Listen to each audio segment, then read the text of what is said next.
অনেক দিন আগের কথা। পাহাড়ের ডালুতে একটি ডাইনোসর বাস করত। ডাইনোসরটি দেখতে অনেক বড় ছিল।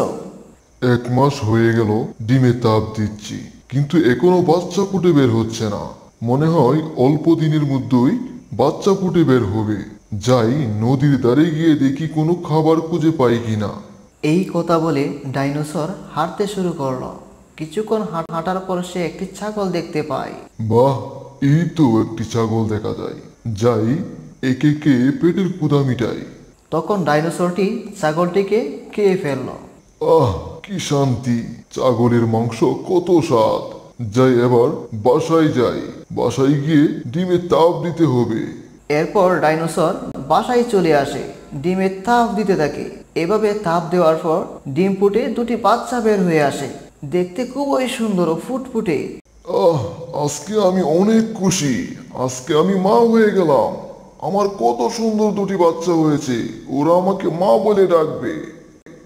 তখন মা ডাইনোসরটি তার বাচ্চাদেরকে আদর যত্ন করে সময় মতো খাবার দেয়, একসাথে খেলা করে। বেশ কিছুদিন পর শুনো আমার বাচ্চারা, আমি তোমাদের জন্য খাবার আনতে যাচ্ছি। কেউ বাসা থেকে বের হয়েও না। ডাইনোসর খাবারের খোঁজে বের হয়ে যায়।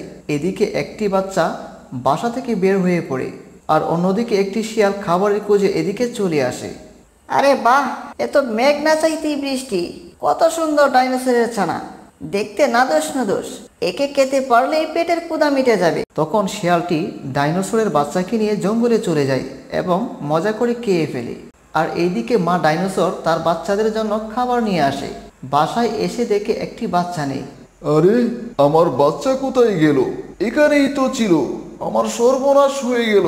মনে হয় কোনো শত্রু এসে আমার বাচ্চাকে নিয়ে চলে গেছে। এই বলে সে কান্না করতে থাকে।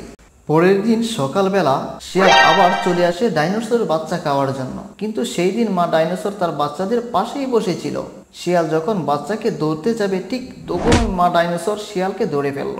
বেটা দুষ্টু শিয়াল, আমার আদরের ছানা খেয়েছিস। আজকে আমি তোকে মেরেই ফেলবো। আজকে তুই বাঁচতে পারবি না। তখন ডাইনোসরকে শিয়াল বলতে লাগলো, ডাইনো বোন, আমাকে ছেড়ে দিন। আমি জীবনে আর কোনোদিন এমন কাজ করব না। আর কোনোদিন আপনার চানা খেতে আসবো না।